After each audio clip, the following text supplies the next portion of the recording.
মুক্তিযুদ্ধে বঙ্গবন্ধু, তাজউদ্দিন আহমেদ এদের পাশাপাশি ৪টি ক্যাটাগরিতে ভাগ করেছি মুক্তিযুদ্ধদের, যারা আর কি মুক্তিযুদ্ধে অংশ নিয়েছেন তাদের। এই ক্যাটাগরি করার দরকারটা কি? দেখুন, আমি যেটা ভাবি, একটু আমার ভাবনাটা একটু আপনাকে বলি, যদিও আমার ভাবনাটা বলাটা কাজ নয়, আপনার ভাবনাটাই আমি জানতে চাই। কিন্তু ধরেন এই যে বীরাঙ্গনা উপাধি দেওয়ার কারণে এই বীরাঙ্গনাদেরকে আমরা সমাজ থেকে অদৃশ্য করে দিলাম, রাইট? সবাই যদি মুক্তিযুদ্ধের তালিকায় নাম থাকতো, সবাই যদি এক মুক্তিযোদ্ধার তালিকায় থাকতো বীরাঙ্গনারা সহ, তাহলে কিন্তু এই বীরাঙ্গনারা হারিয়ে যেতেন না আমাদের সমাজ থেকে। আমরা তাদেরকে কমপ্লিটলি ভ্যানিশ করে ফেলেছি। 4 লাখ নারী, রাইট?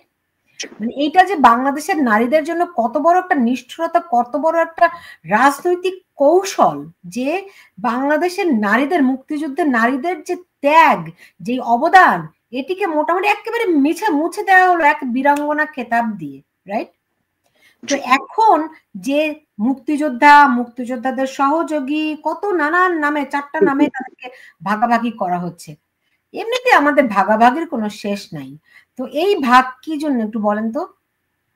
দেখুন, সরল অঙ্কে যারা ইতিহাস পড়েনি, জানে না, রিসেট বাটনের কারণে ভুলে গেছে, মানে হার্ড ডিস্ক খালি, তাকে আপনি বোঝাচ্ছেন যে বঙ্গবন্ধু শেখ মুজিবুর রহমান 25শে মার্চ আটক হয়ে চলে গেলেন মাগরেবে পাকিস্তান। সেখানে গিয়ে তিনি পুরোটা সময় কারাবন্দী থাকলেন। তাকে জুলফিকার আলী ভুট্টো মুক্ত করে দিলেন পাকিস্তানের জাতীয় স্বার্থে এবং পাঠিয়ে দিলেন লন্ডন হয়ে, ভারত হয়ে বাংলাদেশে। ঠিক আছে, তার মানে তিনি তো প্রত্যক্ষ যুদ্ধ করেননি, তিনি তো মুক্তিযুদ্ধের ট্রেনিং নেননি, অস্ত্র হাতে নেননি। তার মানে উনি কিভাবে মুক্তিযোদ্ধা হন? খেয়াল করেন, এই প্রশ্ন কিন্তু করা হয়েছে, বলা হয়েছে যে উনি সহযোগিতা করেছেন বা মনে মনে মুক্তিযোদ্ধা ছিলেন, এরকম। মানে তার একেবারে, মানে যাকে অনুপ্রেরণা ধরে এই মুক্তিযুদ্ধটি পরিচালিত হয়েছে, সেই প্রাণ ভ্রমরে হাত দেয়া, খেয়াল করেন।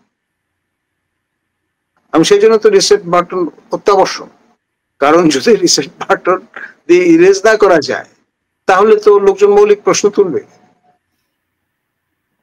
আমি তো মুক্তিযুদ্ধ দেখেছি, বয়স হয়নি সেই জন্য আমি মুক্তিযুদ্ধে যেতে পারিনি, নাবালক ছিলাম, কিন্তু আমি নিজের চোখে দেখেছি কি অবস্থাটা। তো সুতরাং আমাদের মতো প্রচুর লোক এখনো জীবিত আছেন, তারা তো অ্যাকসেপ্ট করবেন না এসব বলি বচন, এসব সরল অঙ্ক। তো ধরেন তারা একটা ইংরেজিতে একটা প্রবাদ আছে, give the devil his due, অর্থাৎ শয়তানকেও তার ন্যায্য পাওনা বুঝিয়ে দাও। মিথ্যাচার করবেন কেন? You cannot rewrite history at all. Right. সেই ক্ষেত্রে ধরেন তারা একটা অ্যাসিড টেস্ট করছে, আপনি বলছেন, তো কি রিপারকেশন তারা দেখলো যে এটা কোনোভাবে খাওয়ানো যাবে না। আরে আপনি বঙ্গবন্ধুকে বাদ দিয়ে স্বাধীনতার ইতিহাস লিখতে পারবেন? আপনি 71 পর্যন্ত বলছেন লোকটা ভালো, তারপরে লোকটা খারাপ হয়ে গেছে, মানলাম, তো 71 পর্যন্ত আপনি স্বীকৃতিটা দিতে হবে। ওকে, এখন তারা তো বলছে তারা তালিকা থেকে বাদ দেয়নি। ওই যে বাটে পড়ে এখন এইসব কথা বলতে হচ্ছে। তারা পুকুরের ঢিলটা ফেলে দেখলো যে কয়টা ঢেউ তৈরি হয়, কতদূর পর্যন্ত যায়, হিসাব করে দেখলো এটা খাওয়ানো যাবে না। না, কিন্তু গেজেট তো পাবলিক করে ফেলেছে। হ্যাঁ, সেটা করে ফেলেছে, উদ্দেশ্য ওই যে বিরাজনীতিকরণ, জামাতকে ফাইনালি শুলে চড়ানো এবং জামাতকে ব্যবহার করা ফর দ্য টাইম বিং। তো পলিসিটা হচ্ছে set A থিপ to catch a থিপ। তাদের দৃষ্টিতে আওয়ামী লীগ এবং জামাত দুটি মানে দোষে দুষ্ট, সুতরাং একটাকে দিয়ে আরেকটাকে কাটা দিয়ে কাটাতে হবে। ওকে, ভেরি ক্লিয়ার। কিন্তু তারপর আরেকটু যদি বলতেন যে এটা কি এরকম, ধরেন অনেক সময় আমরা দেখি যে ওই যে এক টুকরা কাপড়, পা ঢাকলে মাথা খালি হয়, মাথা ঢাকলে পা খালি হয়, তো দুইজনকে সমান সমান করানোর জন্য ওই একজনের মাথা কেটে আর একজনের পায়ের নিচে চেয়ার দিয়ে উঁচু করা, ব্যাপারটা কি এরকম করতে চাচ্ছে যে জামাত যেমন অপরাধী তেমনি মুক্তিযুদ্ধে আওয়ামী লীগেরও কোনো ভূমিকা নাই, এরকম করতে চাচ্ছে? মানে যত রকমের অঙ্ক করা যায় আর কি, এটা রুবিক্স কিউবের মতো, আপনি নানান ভাবে খেলা করলেন গিভেন দ্য অপরচুনিটি। কিন্তু মুক্তিযুদ্ধ জাতীয় ইতিহাস তো ছেলে খেলা বিষয় না। আপনি নিজে অর্ধশিক্ষিত হতে পারেন, আপনি নিজে অন্যমনস্ক হতে পারেন, আপনি আপনার বয়সের কারণে এক ধরনের বালখিল্য থাকতে পারে, তাই বলে আপনি ইতিহাস অস্বীকার করতে পারেন। আপনি জানেন না বলে অন্যরা জানছে, সুতরাং তারা বেশি জানে, অথবা মানে জানার চেষ্টা বৃথা, তাই এই মাইন্ডসেট থেকে তো বেরিয়ে আসতো। রাইট। ইয়েতে আপনার এই মুক্তিযুদ্ধের এই যে গেজেট যেটা করলো, হ্যাঁ, এখানে জামাতের বিষয়ে কি কি বলেছে, আপনি কি আমাকে একটু ব্যাখ্যা দিতে পারেন? কি কি উল্লেখ করতে পারেন? জামাতের যে অঙ্গ সংগঠনগুলো, মানে তাদের বলা হয় যে আল বদর, আল শামস, এই ধরনের অঙ্গ সংগঠনগুলোকে ব্র্যান্ডিং করা, নেতিবাচক অর্থে, তারপরে তাদের সহযোগী দল যে নেজাম ইসলামের মতো, মুসলিম লীগের মতো দলগুলো, সেগুলোকেও কায়দা করা। কারণ খেয়াল করে দেখেন, বর্তমান মুসলিম লীগের সভাপতি যিনি অ্যাডভোকেট মহসিন রশিদ, ইউনূস সরকারের বিরুদ্ধে সবচেয়ে বেশি সোচ্চার এবং লজিক্যাল, এবং তিনি রিট করেছেন আপনার এই সরকারের যে বুজরুকি, তার কারণে।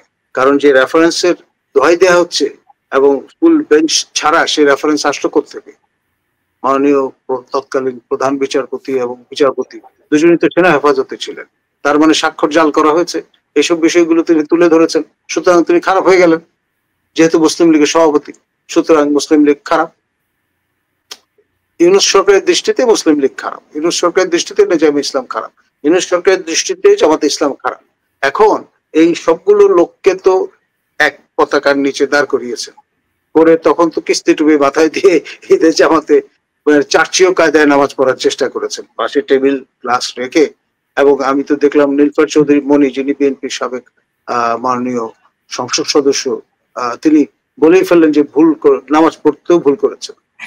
মানে অনভ্যাসের ফোঁটা কপালে চরচর করে। উনি তো চার্চ গোয়ার মানুষ, খ্রিস্ট ওই যে পবিত্র আত্মা তার হৃদয়ে স্থান পেয়েছে, তো সুতরাং সেখান থেকে তো বেরিয়ে আসেনি।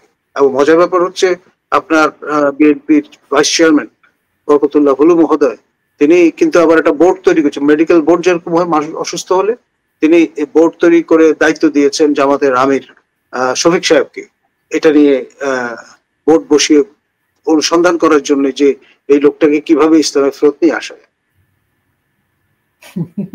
মানে জাতীয় বিভেদ তৈরি হয়ে গেছে। কিন্তু এর আগে আপনার এই বিষয়ে মুখ খুলেছেন লিঙ্কন সাহেব, জাতীয় পার্টি কাজী জাফর যে ফ্যাকশনটা আছে, উনি পরিষ্কার বলেছেন যে এটা একটা সিরিয়াস ইস্যু। এমনকি বিএনপি থাকবে না, দেশে জাতীয় পার্টি থাকবে না, জামাত থাকবে না। সাবেক প্রধানমন্ত্রী আপনার শেখ হাসিনা, তিনি কিন্তু মুখ খুলেছেন, বলেছেন লোকটা বিয়ে করার সময় বিয়ের প্রয়োজনে ফেরেস্টান হয়েছে, তিনি এই কথা বলে দিচ্ছেন। তো কিন্তু বাকি নাই, সব শেডের লোকই কথা বলছে। তো লুকোবেন কি করে? আর একদিকে স্বপ্ন তিনি খলিফা হবেন, তিনি জাতির পিতা হবেন, তিনি আপনার হুকুমতে এই যে ইউনূস শাহী, সেটি জারি রাখবেন অনন্তকাল আমৃত্যু। এই যে আপনার যে ইন্টেন্ট বা চিন্তা, সেটি তো এখন ড্যাশড হওয়ার উপক্রম। সবাই তার মূল যে মৌলিক জায়গা, তার ধর্মবিশ্বাস নিয়ে কিন্তু এখন প্রশ্ন তুলছে। After all, it's a Muslim majority country. এখন পর্যন্ত আমরা যে সংবিধানটা মানি, সেই সংবিধানের রাষ্ট্র ধর্ম ইসলাম। তো রাষ্ট্র ধর্ম যেখানে ইসলাম, সেখানে রাশিয়ান অর্থোডক্স চার্চের অনুসারী একটা লোককে আপনি সর্বময় ক্ষমতা দিয়ে দেবেন এবং তিনি ইচ্ছা মতো দেশ চালাবেন, এটা তো হতে পারে না। কেন খারাপ কি? আমরা যেহেতু ধর্মনিরপেক্ষতায় বিশ্বাস করি না। একবার যদি প্রতারণা করেন, খেয়াল করেন, আপনি কোর্টের রেফারেন্স নিয়ে প্রতারণা করেছেন, করে সেই রেফারেন্সের শপথ নিয়েছেন, মানে ওখানে ঝামেলা আছে, শস্যের মধ্যে ভূত। তারপরে আবার আপনি ঈদের জামাত পড়তে গেছেন, তবা করে তিনি মুসলমান হয়েছেন কিনা আমরা তো জানি না। আর এই যে সুবর্ণ সুযোগ গেল এবার হজের, একজন সরকার প্রধান হিসেবে তার নেতৃত্বে বিশাল কাফেলা যেতে পারে। বাদশার কাছে যদি ইচ্ছা প্রকাশ করতেন, বাদশাহ খাস মেহমান হিসেবে তাকে নিয়ে যেতেন স্পেশাল প্লেনে করে। যেখানে কমিউনিস্ট চায়না থেকে স্পেশাল প্লেন চলে আসে, সেখান থেকে আসতো না। জি, হজ করতেই হবে এমন কোনো কথা আছে? না না, এটা ফরজ মুসলমান পুরুষের জন্য। কি বলেন আপনি? সামর্থ্যবান পুরুষের জন্য। মানে না ওনার কি সামর্থ্যের অভাব আছে? টাকার কোন কমতি আছে? উনি তো এমনি কর কমিয়ে নিয়েছেন, পর্যাপ্ত টাকা ওনার ভান্ডারে আছে এখন। আগে না হয় দরিদ্র ছিলেন, নির্যাতিত ছিলেন, শেখ হাসিনা তাকে কারাবন্দী করার চেষ্টা করেছিলেন, কিন্তু এখন তো তিনি মুক্ত মানুষ। ও উল্টো শেখ হাসিনাকে ধরে বেঁধে নিয়ে আসার প্রক্রিয়া শুরু করেছেন। তিনি গরিব এটা বললে কেউ বিশ্বাস করবে না। গরিবের টাকা কিভাবে নিন্দে দিতে হয় পকেট থেকে, সেটা তিনি এই কৌশল পৃথিবীকে উপহার দিয়েছেন। আর সেখানে তিনি হজ করার টাকা নাই, তার একটা last person to believe that. আপনাদের কারণে তো সেনা প্রধান, তিন বাহিনী প্রধান এরাও যেতে পারলো না হজে। না, আমাদের মাননীয় বিমান বাহিনী প্রধান গিয়েছেন। আচ্ছা আচ্ছা, বুঝতে পেরেছি। কিন্তু আমি যেই আলোচনাটায় এটা আমি মানে হাসি করলেও মানে বিষয়টা খুব গুরুতর, যে আসলে মানে কারো ব্যক্তিগত ধর্মীয় চর্চা, এটা আমার মাথা ব্যথার নাই। সমস্যাটা অন্য জায়গায়। তিনি তো এই যারা ধর্মীয় বিশ্বাসে প্রবল তাদের ব্যবহার করেছেন, প্রতারণা করেছেন তাদের সঙ্গে। আমাদের এই যে মাওলানা মুমিনুল হক, তারপরে আমাদের বাবু নাগরী মহোদয় হেফাজতে ইসলামের, তারপরে আমাদের চরমনায়ের পীর সাহেব, তারা সবাই কিন্তু আচারনিষ্ঠ মুসলমান, একবার আজান দিয়ে নামাজ পড়ালো। তাদের ধর্ম বিশ্বাসকে ব্যবহার করেছেন তিনি ক্ষমতায় আসার জন্য। এটা আপনি অস্বীকার করতে পারবেন না। তো ওনারা কি সেটা জানেন না? এখন জানছেন, আগে তো জানতেন না। তাদের বোধহয় প্রথমে সন্দেহ হতে পারে, মনে দোলা দিয়েছে লোকটা দাঁড়িয়ে রাখে না কেন। একজন এখানে মন্তব্য করেছেন, আমি জানি না, ধর্ম বিশ্বাস নিয়ে কথা বলতে আমার ভালোও লাগে না, সেটা হচ্ছে ইউনুস নট খ্রিস্টান, not Muslim, he is Zionist. Zionist বলার চেষ্টা করছেন, এটা আরো ভয়ঙ্কর। মাওলানা সাহেবরা আরো ক্ষুব্ধ হয়ে যাবে। যেখানে গাজা নিয়ে বিশাল মার্চ হচ্ছে ঢাকায়, আর তাকে যদি দেখা যায় জায়নিস্ট, তাহলে তো খবর আছে। আচ্ছা, আমি থাক, ধর্ম নিয়ে আমি বেশি কথা বলতে চাই না। এটা নিয়ে যাদের আগ্রহ আছে নিশ্চয় তারা তাদের মতো আলাপ করুক। ধর্ম আমার কাছে একটা ব্যক্তিগত বিষয়, যে যেভাবে করে চর্চা করতে চায়, কিন্তু আমি দেখতে চাই তিনি আসলে মানুষকে প্রতারণা করেছেন কিনা, কিংবা এখন ধরেন যে জামাতকে আমরা দুটি কাউন্টে, একটা হচ্ছে যে কোর্টের রেফারেন্স একদম পরিষ্কার, আপনার আইএসপিআর থেকে আপনার প্রকাশ করে দেওয়া হয়েছে তালিকা, সেখানে পরিষ্কার উল্লেখ আছে আমাদের মাননীয় সাবেক প্রধান বিচারপতি এবং মাননীয় বিচারপতি দুজন সেনা হেফাজতে ছিলেন। তখন তারা কখন কোর্ট বসালেন, কখন রেফারেন্স দিলেন, আমরা তো জানি না। এবং সেই বিষয়টা নিয়ে কিন্তু রিট করেছেন অ্যাডভোকেট মোহসেন রশিদ, যে কারণে মুসলিম লীগের নাম আপনি জুড়ে দিয়েছেন যে স্বাধীনতা বিরোধী দল হিসেবে। ব্যক্তি মোহসেন রশিদের এই আর্গুমেন্টের কারণে আপনি স্টিগমাটাইজ করার চেষ্টা করছেন একটা পার্টিকে, এটা তো হতে পারে না। স্যার, এখানে একজন মন্তব্য করেছেন, ইমানুল চৌধুরী, তিনি বলছেন, I have never seen doctor Khalimullah sir so vocal using clear language, I can see anger in his voice. হ্যাঁ, কেন আপনি জাতির সঙ্গে প্রতারণা তো করতে পারেন না। আমি এই কথা বলার কারণে আপনি আমাকে জেল জরিমানা করতে পারেন, but I will continue to say what I think is right, nothing personal. ব্যক্তি ইউনুস সম্পর্কে আমার কোনো কথা বলার প্রয়োজন নাই যতক্ষণ পর্যন্ত তিনি রাষ্ট্র ক্ষমতায় না থাকছেন। যখনই আপনি in the helm of affairs, when you are trying to represent me in the world community, আমি কথা বলবো নাগরিক হিসেবে। এখানে একজনের এই মন্তব্যটা আমার খুব পছন্দ হয়েছে, কারণ আমিও, আমার এমনটা মনে হয়, আপনার মনে হয় কিনা। সেখানে বলছেন যে মুক্তিযোদ্ধাদের সহযোগী হিসেবে প্রকাশ করার কারণ এবং উদ্দেশ্য হলো মুক্তিযোদ্ধা এবং স্বাধীনতার পক্ষের বাঙালিদের মধ্যে বিভাজন এবং দূরত্ব তৈরি করে ভয়াবহ ষড়যন্ত্র। অবশ্যই, মানে প্রফেসর ইউনুস একটা বিশাল ষড়যন্ত্রের ফসল। আজকে নতুন না, প্রায় 2-3 দশক ধরে এটা জার্মিনেশন হয়েছে। আজকে তার এই বিশ্ববৃক্ষ, যেটা বঙ্কিমচন্দ্রের ভাষায় মহিরু আকার ধারণ করেছে, বটবৃক্ষের আকার ধারণ করেছে আহমদ শফার ভাষায়। এখন বাঙালির সবচেয়ে বড় অ্যাসেট হচ্ছে দ্রোহ, এটা আপনার কবি রুদ্র মোহাম্মদ শহীদুল্লাহ বলে গেছেন, আমাদেরই সতীর্থ বন্ধু।